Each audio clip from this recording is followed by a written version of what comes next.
The Prime Minister's questions today will be focused almost exclusively on the stupid joke by Rishi Sunak. And frankly, Rishi Sunak should be answering questions, not telling jokes. This isn't Prime Minister's joke time. This is Prime Minister's questions. And it's getting to a point where Prime Minister's questions are simply not being answered at all. There's not even an attempt to answer them. There's either an attack on the Leader of the Opposition, or there's a complete deflection. And I think it's down to the Speaker of the House of Commons not to make these rather silly comments, rather patronising comments about my constituency wants to hear the answer. We don't hear any answer. There is no answer. It's just the Prime Minister's litany of pre-prepared jokes at the expense of the Leader of the Opposition. And in this particular case, the Leader of the Opposition has said that Brianna Ghey's mother, Esther, was in the gallery. Now, I'm not sure that he should ever have said that. I think it's a convention in the House of Commons that you don't draw attention to the audience. But given the fact that he had said that, the Prime Minister's joke about the 99.9%... Well, actually, why don't we hear the beginning of the Prime Minister's questions, which begins with what actually both sides had planned to focus on the NHS and on dentistry. And that topic seems to get put to one side by the Prime Minister's joke. The Prime Minister's joke dominates the exchange rather than dentistry and the NHS. Mr. Speaker, we are publishing the Dentistry Recovery Plan today, and my honourable friend, the Health Secretary, will be making a statement shortly. Over 1 million more people saw an NHS dentist last year than the year before, but we know that there is more to do, and that's why the Recovery Plan will make sure that NHS dental care is faster, simpler and fairer for patients and staff. Leader of the Opposition, Keir Starmer. Thank you, Mr. Speaker. I join with the Prime Minister in sending His Majesty the King our very best wishes for his treatment. Across this House, we all look forward to seeing him back to full health as quickly as possible. Mr. Speaker, this week the unwavering bravery of Brianna Ghey's mother, Esther, has touched us all. As a father, I can't even imagine the pain that she's going through, and I'm glad that she's with us in the gallery here today. Mr. Speaker, a year ago, the Prime Minister promised to bring NHS waiting lists down. Isn't he glad he didn't bet £1,000 on it? Prime Minister. Mr. Speaker. Esther. Mr. Speaker, at least I stand by my commitments.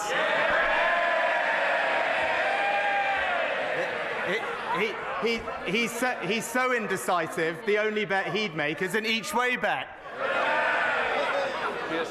Well, Mr. Speaker, he says he stands by his commitments. He once insisted that if he missed his promises, these are the words he used, I'm the Prime Minister, and then he said, it's on me personally. Today we learned from his own officials that he's the blocker to any deal to end the doctors' strikes. Yep. And he's always, every time he's asked, he blames everyone else. So what exactly did he mean when he said it's on him personally if he doesn't meet his promise? Prime Minister. Mr. Speaker, well, we are bringing the waiting list down for the longest waiters. We're making progress. But it's a bit rich, Mr. Speaker, to hear about promises from someone who's broken every single promise he was elected on. I mean, I think I counted almost 30 in the last year. Pensions, planning, peerages, public sector pay, tuition fees, childcare, second referendums, defining a woman. Although in fairness, that was only 99% of a U-turn. The list goes on, but the theme is the same, Mr. Speaker. It's empty words, broken promises, and absolutely no plan.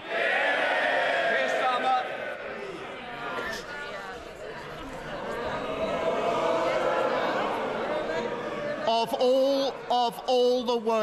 all the weeks to say that, when Brianna's mother is in this chamber, shame, parading as a man of integrity when he's got absolutely no responsibility. Absolute. of all. So this is the joke that I've flagged up, where the Prime Minister is making a joke about the definition of a woman, and therefore, of course, it's a joke at the expense, in some ways, of the trans community. And it's Sir Keir Starmer is quite right to point out that it's in poor taste, particularly given the presence of Esther Ghey in the gallery. Now, it turns out that at this particular point, she wasn't in the gallery. She was on the Westminster estate, but she hadn't quite got into the House of Commons gallery by that stage. She was there towards the end. And the 99.9% reference is a reference to Sir Keir Starmer saying that 99.9% of women don't have a penis. And so it's a very specific joke to something that Sir Keir Starmer has said. And I think I think it's quite right that Sir Keir Starmer draws attention to this, and quite right that he calls for shame. But there's a bit of me which feels that this was a scripted hole into which Rishi Sunak falls. So Keir Starmer has worked out how Rishi prepares, and he's playing him. Now, I think before we move on, it's worth pointing out that later in the Prime Minister's questions, another Labour MP calls on Rishi Sunak to apologise. I think we should hear that. Thank you, Mr. Speaker. And may I take the opportunity to ask the Prime Minister if he will consider apologising to Brianna Ghey's mother for his insensitive comment. But turning to my question, the independent report into Teesside, released last Monday, throws up more questions than it answers. And it's vital that we now have a National Audit Office investigation. The report was scathing and said there is insufficient transparency to offer evidence of value for money. Shouldn't the government lead by example, and will the Prime Minister finally release details of his conversations surrounding Teesside, as he was asked to do twice last year? And does Rishi Sunak apologise? No, he doesn't. He ignores that part of the question because under the convention, the Prime Minister is supposed to answer one question per person, and he chooses to answer the substance of the question. I think, had I been that Labour MP, I would have left the prepared question that I'd got, and I would have gone with the question about Esther Ghey. But that's not how it was done. So we'll listen to the Prime Minister's response. Minister. Mr. Speaker, I think the Honourable Lady was talking about the report in Teesside, as far as I could see, and what that report noted was that the pace and scope of the regeneration had a wide-reaching positive impact on the local economy, and of course it was an independent external report. It makes it clear that there's no evidence of corruption or illegality, and the government will of course respond to the recommendations in the report as soon as possible. Unless you can. Now, you notice just before the Prime Minister's response, there's a lot of noise, and Sir Keir Starmer is seen pointing. He is pointing at Esther Ghey, who by that point has arrived in the gallery. About the report in Teesside, as far as I could see, and what that report... But it's not something that can be left there, and at the end of Prime Minister's questions, the Prime Minister actually does deal with the issue of Brianna's mother in the gallery, and he applauds her. Now, whether or not this puts the issue to bed, I don't know, and it's now down to whether or not journalists interview Esther Ghey about the exchange, and it's up to her really whether or not this issue goes further. But it certainly hijacked the rather dull Prime Minister's questions. It's given it a lot more life than perhaps it would otherwise have had. And Mr. I could just say also to Brianna Ghey's mum, who is here, as I've said earlier this week, what happened was an unspeakable and shocking tragedy, Mr. Speaker. And as I said earlier this week, in the face of that, for her mother to demonstrate the compassion and empathy that she did last weekend, I thought demonstrated the very best of humanity in the face of seeing the very worst of humanity, and she deserves all our admiration and praise for that. That completes Prime Minister's questions. And it certainly throws into question Rishi Sunak's integrity, and he looked extremely concerned by the Labour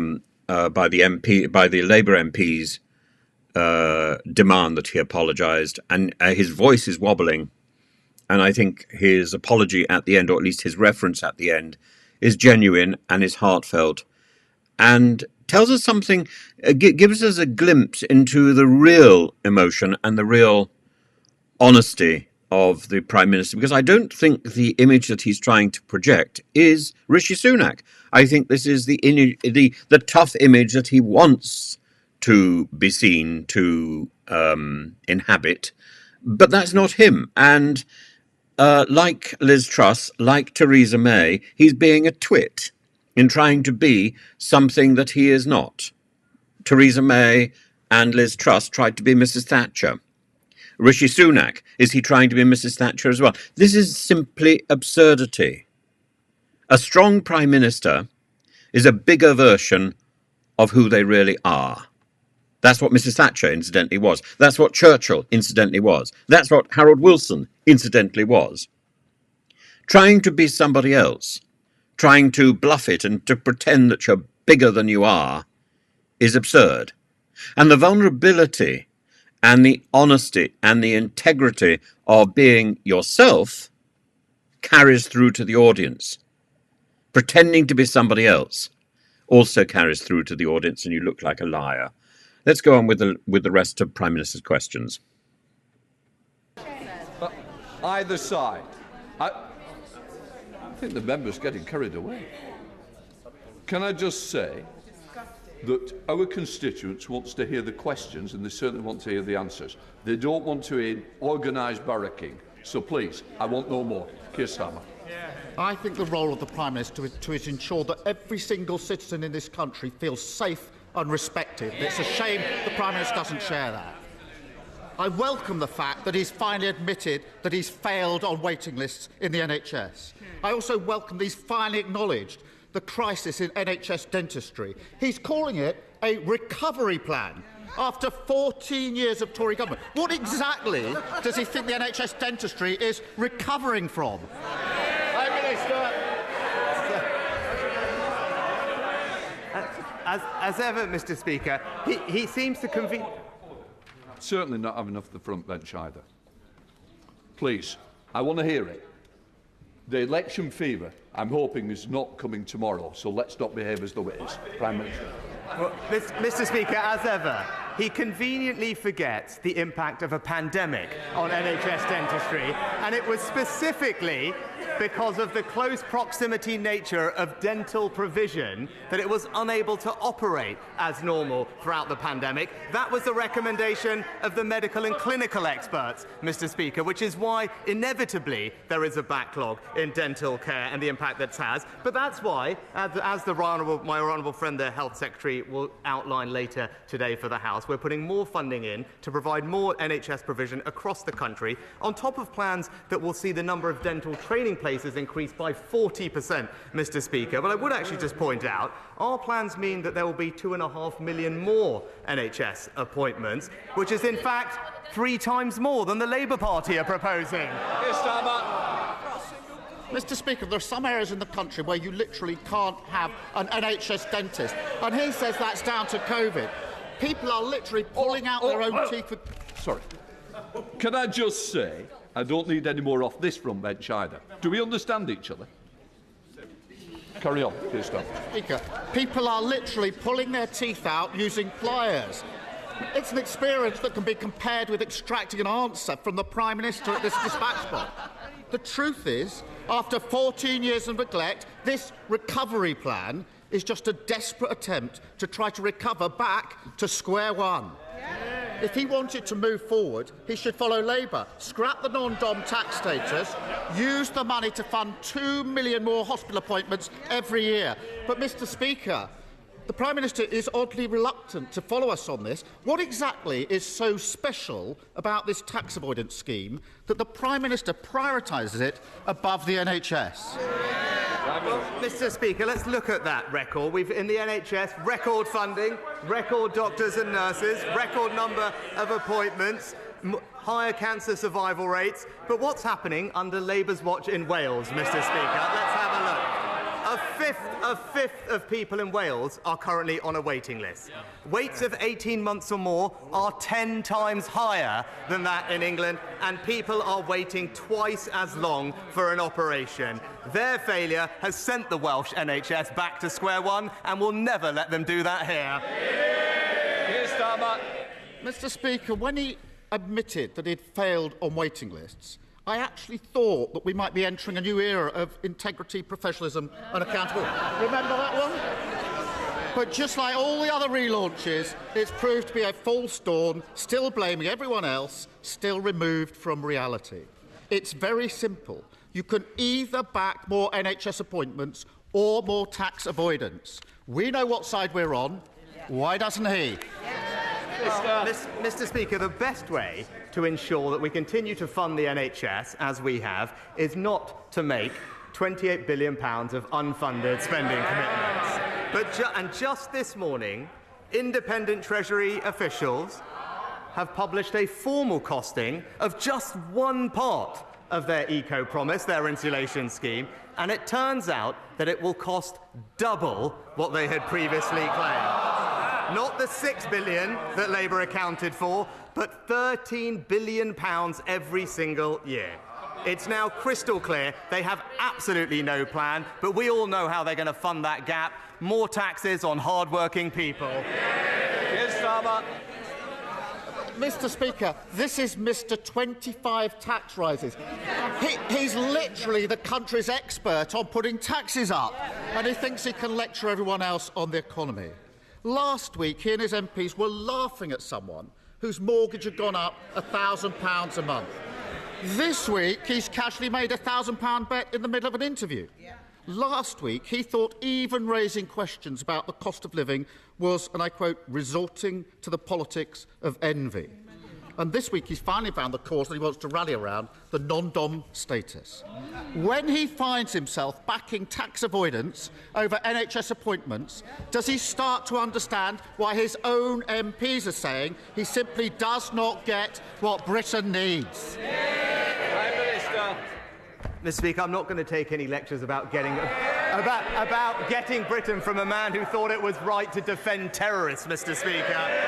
But what we're doing is building a brighter future for our country. In just the last week, expanding healthcare in pharmacies. Today, expanding dental care. This week, helping millions with the cost of living. And most importantly, cutting national insurance. All while the Labour Party argue over 28 billion different ways to raise people's taxes.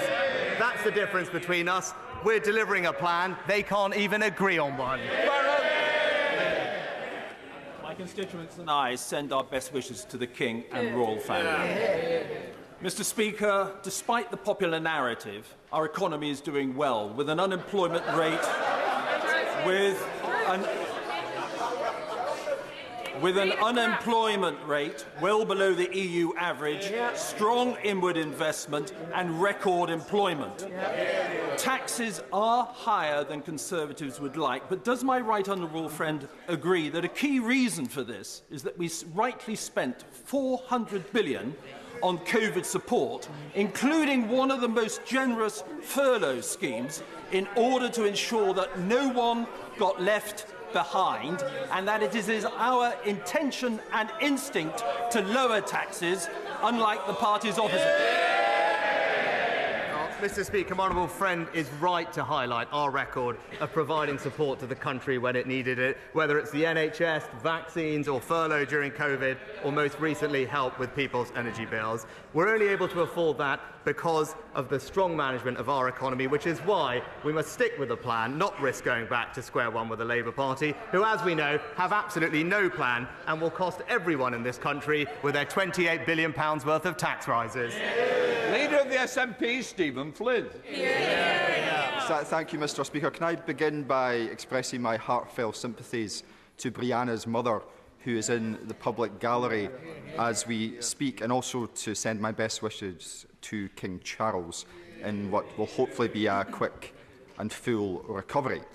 Mr. Speaker, the public are used to the Tories gambling on the lives of others. Boris Johnson, he did it with public health during the pandemic. His immediate successor, she did it with household finances. So not to be outdone, the Prime Minister on Monday this week accepted a crude bet regarding the lives of asylum seekers. In doing so, he demeaned them as individuals and he degraded the office that he currently holds. So can I ask him, will he apologise? Mr. Speaker, we may have a principal disagreement on this. I believe, and we believe, that if someone comes to this country illegally, they shouldn't be able to stay, they should be removed, and that's why we're committed to our Rwanda scheme. Stephen Flynn. Mr. Speaker, as ever, the Prime Minister does himself no favours, because, of course, the bet to which we are referring was worth £1,000, and it came just hours before the Prime Minister ended cost of living support worth just £900. And his justification for doing so was that the cost of living crisis is easing. So can I ask him, what does he believe leaves him looking most out of touch with the public? Gambling £1,000 or believing that the cost of living crisis is getting better? Well, Mr. Speaker, he talks about the cost of living. Perhaps he can explain to the Scottish people why it is that whilst the UK Conservative government is cutting their taxes, the Scottish government is raising them. I'm so pleased that Stephen Flynn flags up the idea that asylum seekers have become, under this government, a sort of statistic rather than an individual. It's reducing people's individuality to a number on a page, reducing people to a name or a cipher, denying them humanity. This is the first stage in denying people's rights and in incarceration. So many asylum seekers, so many migrants are effectively incarcerated, whether in the Bibby Stockholm or in a hotel, or simply in the limbo of not knowing what they're doing. And this is down to the Home Office's incompetence, utter incompetence. I applied for a passport a while ago, and I still haven't got it.